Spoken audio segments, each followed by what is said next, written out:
Gumikan sa nag-viral nga video sa usa ka piniriso nga nagsayaw-sayaw nga hubo sulod sa Misamis Oriental Provincial Jail, nagpahigayon og Oplan Galugad ang otoridad. Sayron ta ang dugang detalye pinaagi sa live report ni Cyril Chavez. Cyril.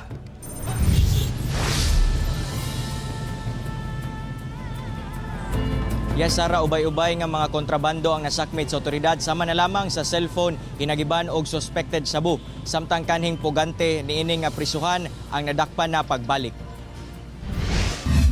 Di moubos sa 25 ka mga cellphone, improvised blades, baraha ug tulo ka pakete sa gituwang sabu ang nasakmit sa mga personahe sa Misamis Oriental Provincial Jail sa gipahigayon niining Oplan Greyhound sa mga selda. Gihimo kini aron masiguro nga walay mga hinagiban og kontrabando nga huptan ang mga piniriso sulod sa MOPJ. Padayon ang ilang pag-imbestiga kung paunsa nakasulod ang mga kontrabando sulod sa prisuhan. Naay tulo ka mga na-identify nato nga tag-iya dadto. Ang uban liman mo angkon kay wala man makuha sa ilang mga katre posisyon na tapok man sa usa ka lugar.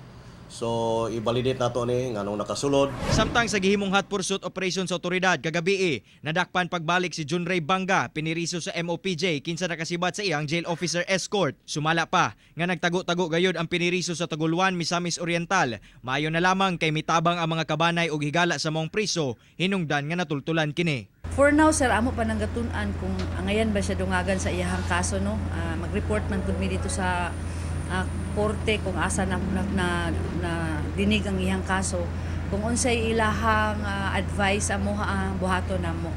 Karon naa siya karon sa Bartolina kay saon dako man nga sala iyang nahimo.